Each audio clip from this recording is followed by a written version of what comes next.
네, 2, 3년 전 영상 보시면서 정프로 이렇게 망가졌냐고 그러시는데 여러분은 뭐 괜찮을 것 같습니까? 3년이면 다 망가질만 하죠. 또 분이 댓글 썼더라고.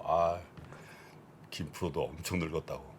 여러분은 괜찮요. 여러분 안 늙었을 것 같아요. 여러분도 한번 3년 전 사진 한번 보십시오.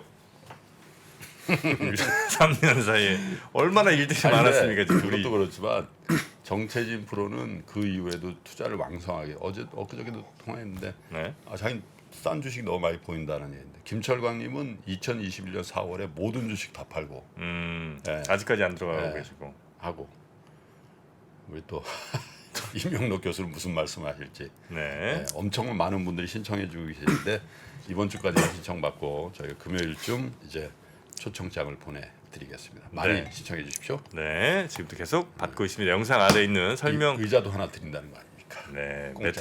매트리스도 하나 드리고 쌀도 좀 드릴 거고요. 떡도 드릴 거고. 떡도 드리고 네. 책도 드리고 책떡은 다 드립니다. 네. 자, 그러면 많은 시청 부탁드리면서 박병창 부장님 모시도록 하겠습니다. 교보증권 박병창 부장님 어서 오십시오. 예, 어서 오세요. 안녕하십니까. 네, 반갑습니다. 오늘은 좀 가겠죠. 미국 시장도 갔고 어제 우리 시장도 많이 가지 않았습니까? 예, 비교적 큰 폭으로 어제 좀 상승을 해서 그래서 약간 한숨은 돌렸는데 어제 거래량, 거래 대금이 오히려 감소하면서 반등을 했습니다. 네. 그래서 전반적으로 매수세가 강해서가 아니고 매도세가 약한 가운데 반등을 했다. 그 정도 좀 이해가 되고 있습니다. 연속성이 좀 있어야지만 좀 한숨을 돌릴 텐데 근데 지금은 그런 상황은 좀 아닙니다. 그래서 아직까지도 경계감이 있는 그런 상황이다 보시면 될 것 같습니다. 여하튼 올랐으니까 종목들이 좀 올랐으니까 그래도 좀 낮았다라고 보시면 될 것 같습니다. 네. 어제 오늘 새벽 끝난 미국 시장은 나스닥이 1.75% 상승을 했는데요. 다우가 마이너스 0.42%입니다. 급격한 차이가 발생이 되고 있죠. 아까 김프로님 말씀 주셨는데 이유가 있었습니다. S&P 500은 0.16% 상승을 했습니다. 개파락 시작을 했고요. 장중에 마이너스 2% 정도까지 그렇죠. 빠졌습니다. 네. 마지막에 반등해서 마감을 했으니까 나스닥은 장중 변동성이 4% 정도 가까이 됩니다. 그래요. 예, 거의 그냥 2% 정도를 반등을 한 거고요. 다우나 S&P 500은 나스닥은 거의 4% 반등을 한 겁니다. 경기 침체 관련 지표 및 섹터는 하락을 했습니다. 반면에 길주와 비트코인이 반등을 했는데 WTI 유가가 99달러 선까지 지금 그렇죠. 급락했습니다. 네. 마이너스 8% 어제. 구리 가격 최근에 계속 급락을 했는데 마이너스 5%가 됐고요.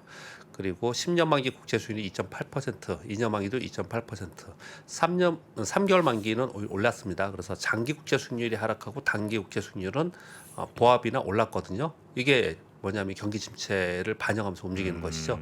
그러다 보니까 전반적으로 장단기 금리 차가 장중에 역전이 되었다 이런 뉴스들이 아침에 많이 나오고 있는데요. 지난번에도 뭐 이런 적이 좀 있었고요. 근데 경기 침체를 반영하면서 시장이 움직였다라고 보시면 될 것 같습니다. 유럽은 2% 후반으로 거의 3% 가까이 다 급락했습니다. 러시아 RTS가 어제도 말씀드렸지만 최근에 폭락하고 있습니다. 그래요? 다시? 어제 8% 폭락했습니다. 왜 그러지? 다시. 반등을 했는데 거기서 더 올라갈 이유가 없는 거잖아요. 약간 올라온 것도 조금 비정상이지 않았습니까? 이게 떨어지는 것도 뭐 국제유가 빠지는 걸 반영하는 거겠죠. 그렇죠. 뭐 아니, 가스프롬 이런 것들이 워낙 그러니까 시총이 높으니까. 사실은 비정상으로 움직인 게 조금씩 정상화되고 있는 변화는 거라고 봐야죠. 가스하고 유가 빠지면은 추풍낙엽이에요. 그래서 근데 유럽이 급락을 했던 부분은 어제 발표가 독일의 무역 적자 발표가 있었습니다. 그렇죠. 그래서 유럽의 경기 침체 우려가 되면서 유로화 가치가 급락했습니다. 그럼 달러 대비 1.02라고 합니다. 거의 1대1이 돼 버렸어요. 네. 그러다 보니 예전에 우리 팬데믹 전에 불과 한 10년 가까이 그 정도 선일 때 1.4 이 정도 됐었습니다. 1.4. 그러니까 지금 유로화는 엄청나게 폭락을 한 것이죠. 1유로 대 달러는 1.4쯤 됐었다고요? 그렇습니다. 네. 그러니 지금 전반적으로 봤을 때 경기에 대한 우려가 시장에 확 반영이 되면서 네. 그러면서 거기에 관련된 섹터나 지표가 하락을 하고 네. 반대로 기술주나 비트코인과 알렸던 그동안의 국제 수익이 급락하고 이런 부분에서 급락했던 부분은 전반적으로 반등을 했다. 그렇게 이해하시면 될 것 같습니다. 이런 것도 가능합니까? 아침 7시쯤 됐어요. 근데 아무리 봐도 우리 시장은 오를 것 같아. 네. 그때 우리 시장에 투자할 수 있는 방법이 있나요? 아침 한 7, 8시에. 오늘 무조건 가는 날이야. 장전 시간에 뿐이 없습니다. 장전 시간 외. 예. 그럼 몇 시에 하는 거예요? 장전 시간에 제가 저도 요즘엔 안 해봤고 모르겠는데 9시 전에- 40분부터 이제 주문이 들어가니까 8시 여덟- 반인가? 8시 반, 네. 40분. 아니요. 9시 시작하는 거니까 제가 죄송합니다. 8시인가부터 시작을 할 겁니다. 8시쯤에 아, 그런 게 있어요? 장전 시간에. 저도 그런 건 안 해봐. 장후 시간에가 있고 장전 시간에 매매가 있거든요. 네, 네. 그래서 그 전일 종가로 거래가 되는 거예요. 전일 종가로. 네. 그러니까 제가 아는 트레이더가 한 명 있는데 오늘 이 방송 보고 있는지 모르지만 그냥 큰 금액으로 하지 않는데 그 전일에 급격하게 올랐거나 거래량이 많았거나 호재가 있었던 종목들 있잖아요. 그런 종목들인데 미국 시장도 괜찮았어. 그러면 아침에 장전 시간에 무조건 넣는 거예요. 걸리면 이익 보는 거고.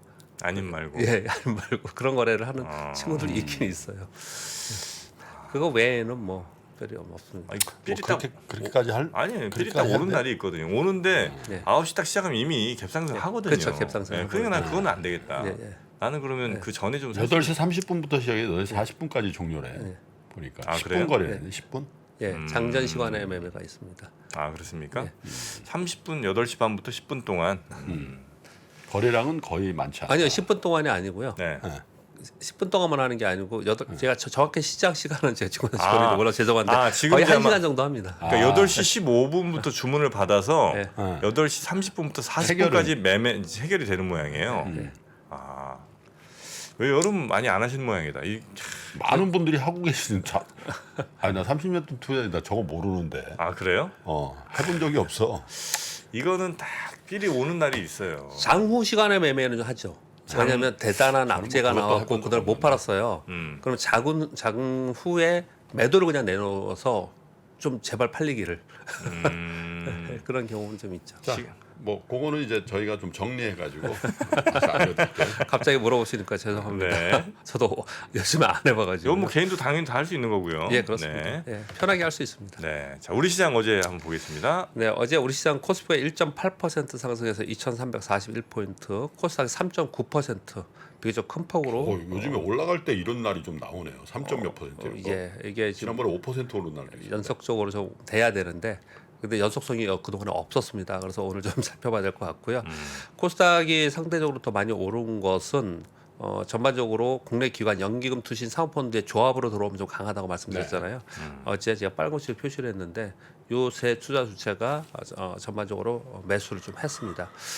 장중에 요거 좀 이따 뉴스에 말씀드릴 텐데 뭐 기대는 할 수는 없지만 네. 우크라이나 휴전설 루머가 돌았고요.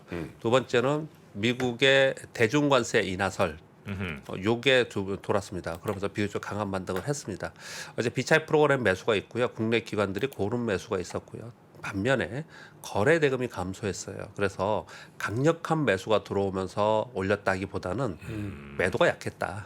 빈집을 털었다. 예, 그렇게 좀 판단이 좀 되고 있습니다. 그래서 연속성 확인을 좀 할 필요가 있습니다. 지금 현재 갖고 계신 분들이야 좀 반등을 했으니까 좀 다행스럽지만 들어가시려고 하는 분은 여전히 더 확인을 하려고 하는 심리가 더 강하다 이렇게 보시면 될 것 같습니다. 그러니까 막 이제 한 4% 거의 4% 가까이 코스닥 올랐으니까 엄청 오른 것 같긴 한데 네. 매수 세력이 막 살려고 해서 사는 게 아니라 네. 살려고 했는데 파는 사람이 별로 없다 보니까 예, 예. 가격이 좀 비교적 많이 오른 거라는 거예요. 우리가 내릴 때도 그렇지 않습니까? 매수세가 없으면 호가 기반에 막 내리고 그러잖아요. 조금만 사도 올라가는 줄. 좀 그런 현상이 어저께 나타났습니다. 아, 그래요? 주요 시가총액 상위 종목에서 4% 이상 상승한 3-4% 이상 상승한 종목들을 나열을 한번 해봤습니다. SK 하이닉스, 삼성, SDI, 카카오, 네이버, LG전자, SK 바이오, LG노텍, SK IET, 하이프, 코스닥에서 LNF, 에코프로비엠, 카카오 게임즈, 알테오젠, CGN, 솔블레이 이렇게거든요. 여기에 지금 코로나 관련돼 가지고 이 종목이 있고요. 그거 빼고 나서는 거의 대부분 어떤 것들이냐면요. 실적 전망이 좋거나 이슈가 있었던 종목인데 최근에 낙폭과대 종목들. 이런 종목들이 어저께 올랐습니다. 그래서 전체가 오른 건 아니고요. 그 중에서 또 선별적으로 올랐다라고 보시면 될 것 같습니다. 전반적으로 보면은 비교적 큰 폭으로 상승을 했는데 거래 대금이 크지 않았다는 말씀을 자꾸 드리는 거는 뭐 길적으로도 그렇고 심리적으로도 그렇고 확연하게 저점 형성하면서 여기서 사야 된다 이런 분위기가 있는 것은 아니고요. 전반적으로 어제 이제 루머들이 돌면서 저가 매수가 좀 들어왔고 매도가 약했다 이런 분위기에 보시면 될 것 같습니다. 네.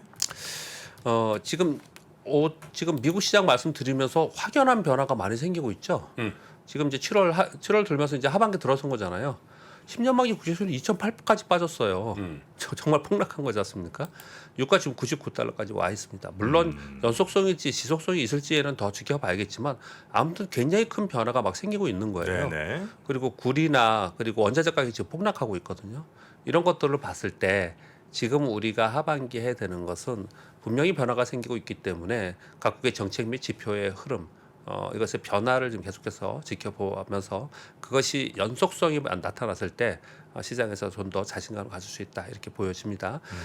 다만 시장은 호재성 모멘텀을 자꾸 찾으려고 합니다. 그러니까 루머도 돌고 그러지 않습니까? 그러나 경기 침체 우려는 계속 지속될 수밖에 없습니다. 그래서 2분기 경기 지표 및 기업 실적이 확인하는 시기가 분수령이 될 것이다 이렇게 표현을 드리는 거고요. 하반기에 만일 반등이 준다면 그거는 물가의 피크아웃을 확인 후에는 좀 강한 반등이 있을 수 있을 거라고 생각합니다. 그리고 나서 그러면 언제까지냐로 판단을 본다면 좀 길게 본다면 경기 침체가 만약에 일어난다면 그 경기 침체로 인한 후폭풍이 여러 가지가 있습니다. 그 후폭풍의 시기까지 또 일시적으로 반등한다. 이 정도만 이해하시면 될 것 같습니다. 네. 국내 시장은 지금 전망과 기대가 다 후퇴하고 있고 어제 말씀을 드렸듯이 똑같이 말씀드리면 이제 공포에서 체념으로 좀 바뀌었어요. 이런 가운데 수급을 보면요. 외국인들의 파생 연계 매매나 공매도 이외에 활발한 거래가 없습니다 거의. 그래서 제가 어제인가 그제 뭐좀 푸념을 좀 했는데 국내 기관들의 장기 펀드들은 이쯤 돼서 좀 사도 되지 않겠냐, 어쩌면 이렇게 안 사고 계속해서 있느냐 이런 표현을 좀 드렸는데요. 네. 여전히 뭐 강한 매수가 있는 것은 분명히 아닙니다. 그런데 왜 그런가 생각해 보면 하반기 변화의 요인을 계속 기다리고 있는 과정이다 이렇게 판단이 네. 되고 있습니다. 우리 역시도 그러한 투자 전략을 가져가야 된다 이렇게 생각을 하고 있습니다. 이슈 몇 가지 말씀드리겠습니다. 중요한 이슈들이 몇 가지가 있었습니다. 첫 번째, 두 번째 뉴스는 어제 우리 시장을 끌어올렸던 루머입니다. 그런데 그 한번 어떤 루머가 있었는지 말씀드리겠습니다. 우크라이나 러시아 전쟁 휴전설이 어저께 돌았습니다. CNN이나 워싱턴 포스트에서 보도가 있었는데요. 7월 3일날 러시아의 리찬스크 함락이 공식화됐다. 이거 우크라이나에서도 인정을 한 부분입니다. 네. 돈바스 지역의 75%를 러시아 함락을 했다. 그렇다면 푸틴의 목표가 거의 달성되고 있는 것이 아니냐. 이게 포인트인 것 같아요. 이것 때문에 이런 게 도는 거거든요. 그러면서 구체적으로 휴전 후 평화 유지구를 배치한다든지 공동 자치구역화의 의견들이 나왔습니다. 그런데 젤렌스키 대통령과 바이든 대통령이 강하게 지금 반발하고 있고요. 뭐 그리고 그렇겠죠. 이런 네. 뉴스가 나온 거는 일부 전문가가 그렇게 의견을 낸 것뿐인데 이게 과도하게 돌아다니지 않느냐라는 거예요. 그래서 루머 정도로만 지금은 받아들여야 된다. 이게 팩트입니다. 지금 현재 네. 마지막에 말씀드린 게. 그런데 서방 국가들이 지금 전쟁의 장기전의 피로감과 글로벌 경제 위기가 계속해서 있기 때문에 특히 유로존이 그렇거든요. 그래서 휴전설에 대한 얘기들이 계속해서 나오고 있는 것은 맞지 않는가 이렇게 좀 기대를 좀 하는 부분이 다소 나왔다 이렇게 지금 보고 있는 그렇다고 것입니다. 뭐 그 러시아가 승전을 한다고 뭐 예전처럼 예, 뭐 식민지를 만들 속국을 만들고 그런 예, 건 그렇죠. 아니잖아요. 예, 그런 건 그러니까 이제 아니고. 박 부장께서 말씀하시는 것도 예. 그 돈바스 지역에 대한 것들을 원래 전쟁의 명분으로 삼았으니까 네네. 저걸 실효적으로 점령하고 예. 우크라이나가 분리독립하거나? 분리독립 시키는 정도에서 마무리되지 않겠냐는 건 예전에 했던 것처럼 자치구역화 해가지고 뭐 이런 얘기들이 어떻게 돌았는데 어떤 이게 시장에서는 굉장히 뭐 좀 기대를 하는 부분이기 때문에 워낙에 안 좋으니까 심리가 그래서 좀 이게 호재성 재료가 됐다 정도만 말씀을 네. 드리는 겁니다. 네. 그리고 두 번째는 요거는 더 좀 구체화되고 있는 것 같습니다. 지금 바이든 대통령이 대중국 관세 인하 또는 일부 폐지 요거 얘기하고 있지 않습니까? 근데 5일 오전에 일렌 장관과 중국의 류업 총리가 오전에 통화를 했다, 전화 통화를 했다. 중국 상무부에서 발표를 했습니다. 그래서 뭘 논의를 했느냐? 매크로 환경이나 글로벌 공급망 이슈 논의를 했는데 뭐 당연한 거고요. 근데 중국에서 요구하는 부분은 대중국 관세 인하와 중국 기업의 제재 완화 논의. 지금 7월에 요게 발표가 있지 않겠냐라는 게 벌써 지난달부터 계속 이 얘기를 해왔잖아요.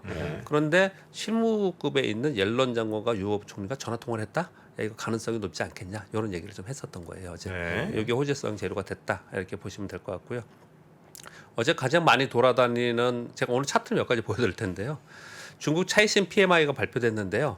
54.5로 발표됐습니다. 예상치와 그동안의 기대치에 훨씬 더 높게 발표했어요. 50 넘으면 좋은 거죠. 예, 그렇습니다. 그 전부터 보면요, 쭉 보면은 뭐 41.4, 36.2 굉장히 좋지 않았었어요. 근데 지금 54.5까지 아주 서프라이즈로 나와 있는 거예요. 지금 이 막대 그래프도 그렇죠. 그래서 중국이 지금처럼 경기 부양책을 계속 하고 있는 상황이면 중국이 좀 구세주가 되지 않겠냐, 뭐 이런 제기까지 좀 나오고 있는 그런 상황인데, 이런 가운데 또 어제 어떤 뉴스가 있었냐면요. 중국이 경기 부양 목적으로 5천억 위안 조성을 해서 인프라 투자 펀드를 3분기에 출범하겠다. 이 발표가 좀 있었어요. 예. 그래서 전체적으로 여기에 대한 기대감이 좀 있는 상황이고요. 100조쯤 되는 거겠네요. 그죠? 100조 약간 안 되는.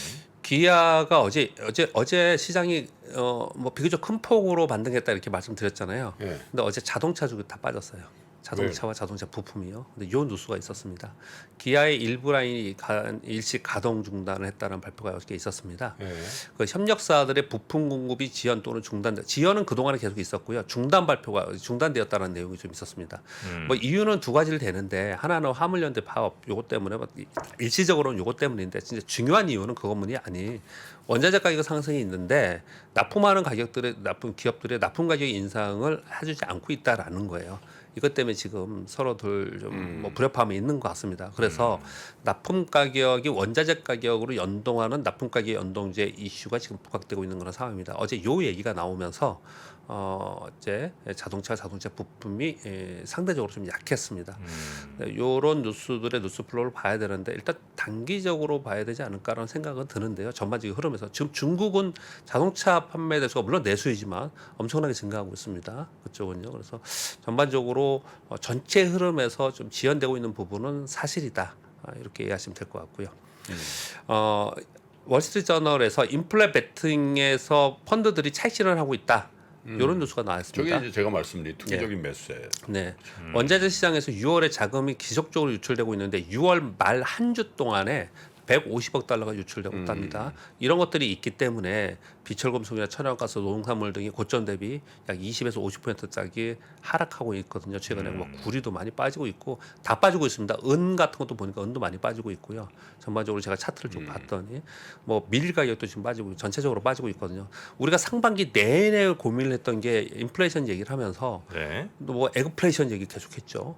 그리고 원자재 가격으로 인해서 그 급등으로 인해서 굉장히 걱정을 많이 했던 거잖아요. 근데 이게 변화가 좀 생기고 있다라는 것들은 굉장히 중요한 뉴스입니다. 그래서 요 추이도 살펴봐야 된다라고 생각해야 될 것 같고요. 자, 그리고 뭐 그 다음에는 뭐 그냥 시황보다도 전반적으로 좀 전해드릴 말씀을 몇 가지 전해드리겠습니다. 시장 급락에 외국인 공매도 비중이 급증하고 있다라는 뉴스가 뭐 당연히 우리 알지만 숫자로 좀 나왔습니다. 6월 22일 날 하루에 공매도 외국인들의 비중이 84%, 24일 날 81%, 7월 4일 날 하루에 아모레퍼시픽 한 종목의 거래 대금의 42%가 공매도였다는 거예요. 이거 너무 심하지 않습니까, 진짜? 덥산대우로서는 42%. 아니 아모레퍼시픽이 작은 주식도 아니잖아요. 그렇습니다. 그래서 지금 차트 하나 보여드리면요. 예. 이 차트를 한번 보세요. 이 지금 우리나라의 시가총액입니다. 시가총액, 그러니까 지수죠, 지수. 시가총액이니까 시가총액의 흐름인데요. 이것도 어저께 제일 많이 돌아다닌 차트입니다. 여기 지금 밑에 있는 게 파란 게 공매도거든요. 공매도 잔고. 맨 처음에 급락했다가 주가가 오를 때 공매도 한 거는 좀 이해가 돼요. 왜냐면은 롱숏 펀드도 있고 올라가면서 매도를 하니까. 근데 요즘 가장 최근에 잘 보세요. 가장 최근에 보면은 공매도가 급격하게 증가할 때 이게 주가가 확 빠지죠, 이렇게요. 그러니까 최근에는 시장이 침체기에 거래 대금과 유동성이 좀 축소되는 가운데, 침체되는 가운데. 근데 저건 지수인데요. 코스피와 코스닥 지수인데. 어떤가요? 그 빨간 거는 코스닥이고 그 밑에 거는 코스피. 그러니까 공매도 잔고 추이가 아니라 그러니까 시총이 그냥 저렇게 움직인 거를 보여주는 것 같은데 혹시 그래프가 좀 바뀐 것 같습니다. 그러면은 제가 그 내용을 차트를 제가 다른 걸 갖고 온 것 같습니다. 그러신 것 예, 죄송합니다. 그러니까 지금 여기 많이 돌아다니는데 공매도가 최근에 많이 요즘에 가끔 실수를 하네요. 정말 죄송하게 생각합니다. 아닌데? 맞습니다. 맞는 것 같은데. 옆에 0.6, 0.7 이렇게 돼 있으니까. 요 차트를 제가 떠왔는데 시가총액, 그러니까 지수 대비 최근 들어서 공매도의 영향력이 굉장히 크다. 이걸 좀 설명드리기 위해서 하는 건데요. 뭐 이거 그냥 넘어가겠습니다. 정말 죄송하게 생각하고요. 그럼 시총 대비 공매도 잔고 비율이 코스피랑 코스닥이 이렇게 이제 있다는 요 얘기인 모양이군요. 네, 그런 것 같아요. 네네, 이해했습니다. 이제. 그래서 실제로 어느 정도로 비중이 많냐면요. 7월 4일 날 하루의 공매도 비중 아까도 제가 아모르퍼시픽이나 뭐 덕산네오로서 말씀을 드렸지만요. 여기 보시면 차트 여기 보시면요.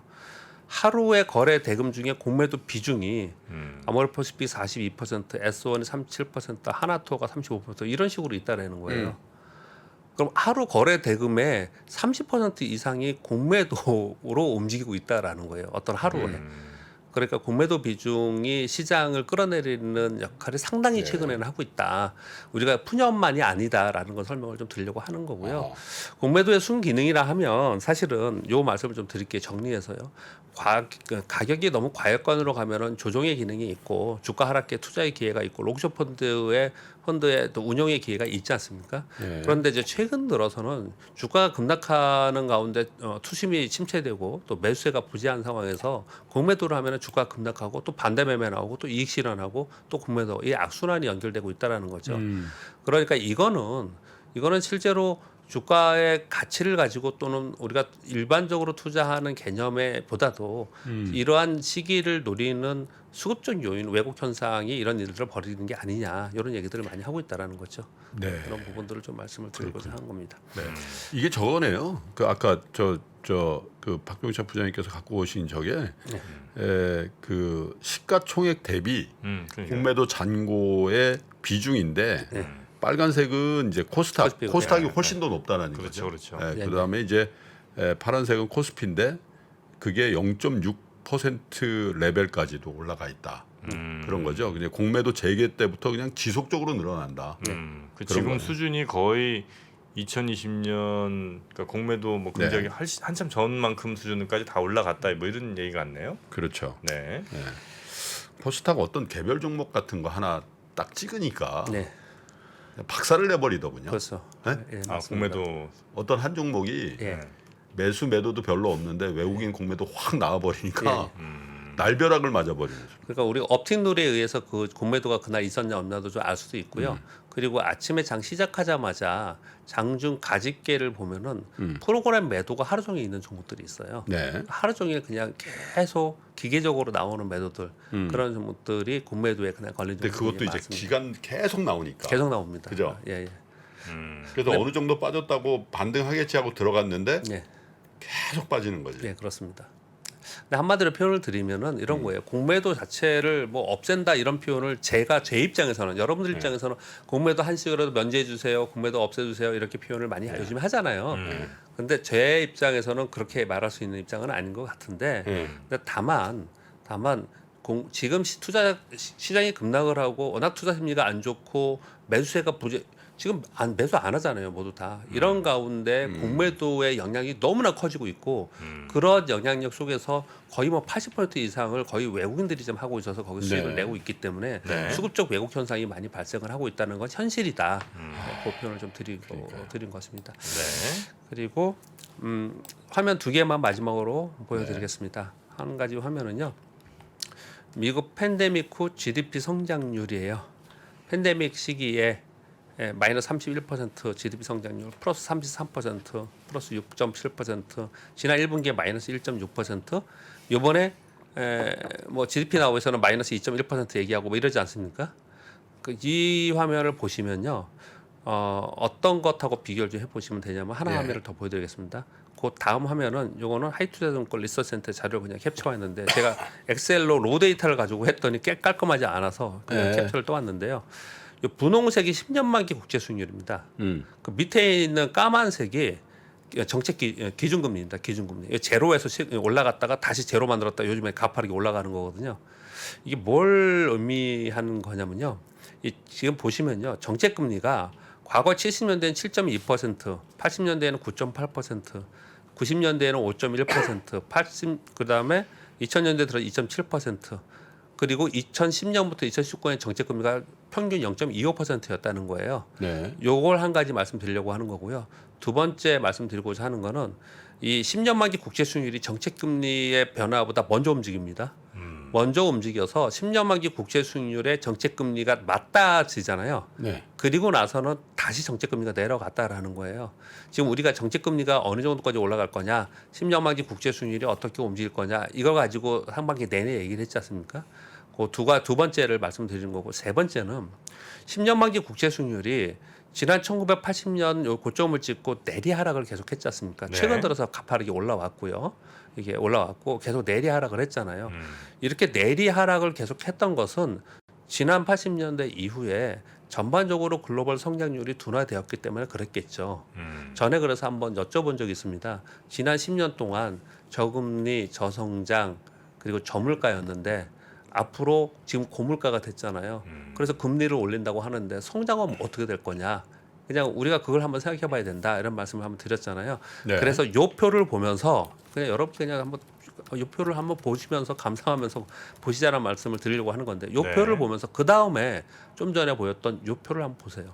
팬데믹 이후에 미국의 GDP 성장률이 마이너스 31% 갔다가 플러스 33% 갔다가 이거 이거 완전 비정상이잖아요. 그렇죠. 예, 지금 현재 움직이는 지금 마이너스 1.6에서 그 다음에 마이너스 2.1이 되느냐 플러스 1이 되느냐 그래서 경기 침체로 가느냐 마느냐를 지금 논하고 있지 않습니까?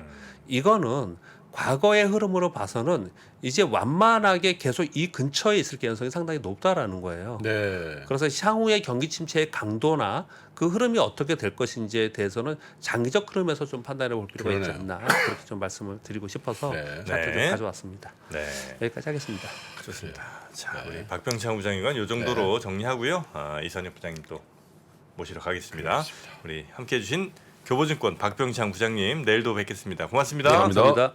미국, 중국, 러시아 이런 나라들의 움직임에 대해서 관심이 어느 정도 생겼는데 거기에서 우리는 과연 뭘까? 우리는 체스판의 말이 아니다라는 생각을 좀 해야 좋겠어요. 어떻게 생각하세요? 우리 편 누굴까를 좀 더 고민할 수 있지 않을까 싶어요. 뒤집어 질문을 해보면 그러면 아시아에는 우리 친구가 있을까요? 제가 지구본 연구소 진행하면서 사실은 되게 마음에 걸리는 이만한 짐이 하나 있어요. 우리 옆에 있는 동남아를 내가 모른다. 우리가 처해 있는 아시아라는 지역을 자꾸 방관하고 유럽이나 미국의 어떤 시각에 맞춰가지고 그런 이제 개별적인 지식 이런 것들이 묶여가지고 큰 흐름들을 만들어내는 이야기, 그런 경험.